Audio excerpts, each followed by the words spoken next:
इस कहानी में बाहर से कई सारे मॉन्स्टर जिन्हें ईवा का नाम दिया गया वह अर्थ पर हमला करते हैं और काफी ज्यादा तबाही मचाते हैं। लेकिन उनके आने से एनवायरमेंट फैला कॉस्मिक सब्सटेंस के कारण वह एलिमेंट टूट गया, जिससे ह्यूमंस अवेकन्ड हो गए और उनकी एबिलिटीज को अल्फा एबिलिटीज के कहा जाने लगा। हम आते हैं अपने प्रेजेंट डे पर, जहाँ पर 8th special force training school का दृश्य दिखाया जाता है। यहाँ केवल 15 साल या उससे अधिक उम्र के ही बच्चे अपनी अल्फा एबिलिटीज को निखारने के लिए आते हैं और हमारे इस कहानी का प्रोटैगनिस्ट, जिसका नाम कुरुबोही गुई था, जो एक स्टूडेंट के रूप में अपने को सोचता है, लेकिन एक्चुअली में वह एक पार्ट टाइम चौकीदार था, क्योंकि उसके पास किसी भी प्रकार की एबिलिटी नहीं थी। और यहाँ सोलो लेवलिंग जैसे अल्फा एबिलिटीज लेवल का सिस्टम था, जहाँ A, B, C, D और S रैंक जैसे स्पेशल सोल्जर्स में रखा जाता था और E और F रैंक में सिविलियंस के लिए रिजर्व था। हम देखते हैं कि एक छपरी कुरो को तरफ कैन फेंकता है, जिसे कुरो अपना कचरा स्वयं फेंकने के लिए बोलता है, लेकिन इतना कहते ही वह उसे पंचिंग बैग की तरह उपयोग करने लगता है। वही पास एक बंदा अपने को A रैंक बताकर कुरो को अपनी फ्लेम से डरा रहा होता है, लेकिन उसकी फ्लेम्स अचानक से आइस क्रिस्टल में बदल जाती हैं और वह पीछे मुड़ता है तो देखता है एक लड़की जिसका नाम हुंग ओरिन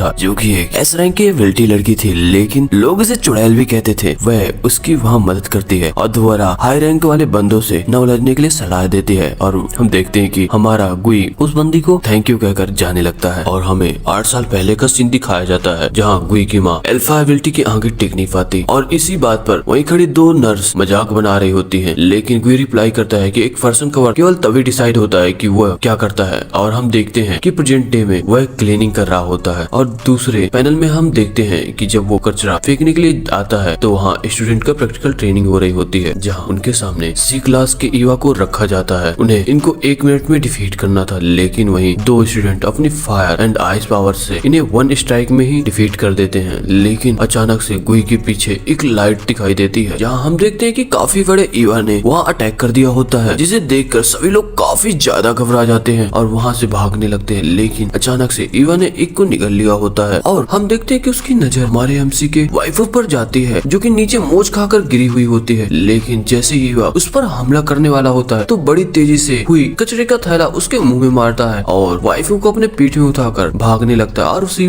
के नीचे से भागता भागता गेट के पास पहुंच जाता है। लेकिन जैसे ही वह पहला कदम रखता है तो वही छपरी लड़का उसे पीछे धक्का दे देता है, लेकिन गेट बंद होने वाला होता है, इसलिए वह उसे धक्का दे देता है। बेस्ट ऑफ लक का साइन दिखाते हुए वह कहता है कि किसी भी व्यक्ति की कीमत उसके कार्यों से निर्धारित होती है। जैसे ही गेट बंद होता है हम देखते हैं कि उसके पीछे वही EVA खड़ा होता है। उसे देखकर वह घबराते हुए भी मुस्कुरा रहा होता है। अगले ही पल दोनों एक दूसरे पर हमला कर देते हैं, लेकिन इस लड़ाई में हुई HUI को नुकसान होता है और उसे अपना पूरा अतीत अपनी आंखों के सामने दिखाई देने लगता है। आखिरी पल में उसके सामने अल्फा एबिलिटी की कंडीशन पूरी होती दिखती है। उसकी ability apex predator black hole होती है, जिससे वह किसी भी चीज को पूरी तरह निगल सकता है। अगले ही पल वह विशाल EVA को 100% निगल जाता है। इसके बाद डिकम्पोजिशन, विघटन और रिकंस्ट्रक्शन पुनर्निर्माण की प्रक्रिया शुरू होती है, जिससे हुई एक नए रूप में लौट आता है। इस बार उसने EVA की सबसे ताकतवर प्रजाति को निगल लिया था, जिससे अब वह उसकी शक्तियों का भी उपयोग कर सकता था। अगले दृश्य में हम देखते हैं कि अत्यधिक भूख के कारण हुई विशाल संरचना से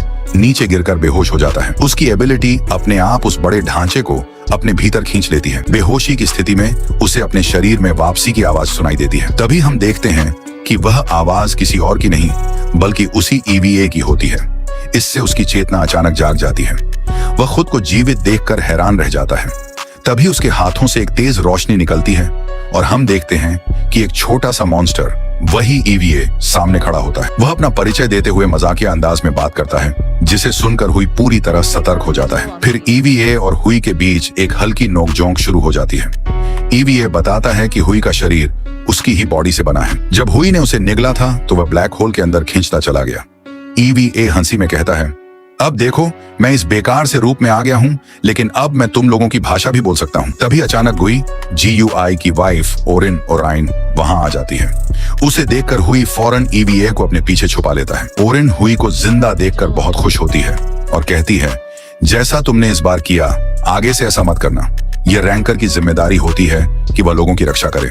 तभी कमरे का तापमान अचानक बहुत गिर जाता है। ओरिन गंभीरता से पूछती है, आखिर तुम वहां से वापस कैसे निकले?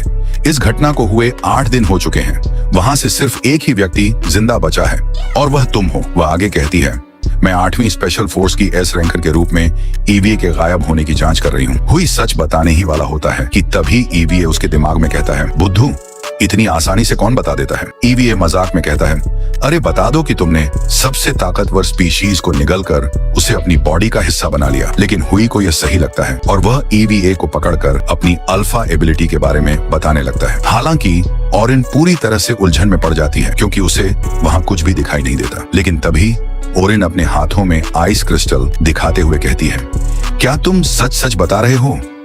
उसी पल हम देखते हैं कि एक विशाल ईवीए आसमान में उड़ रहा होता है। हमारा ईवीए उसे देखकर कहता है, तो तुम आ ही गए।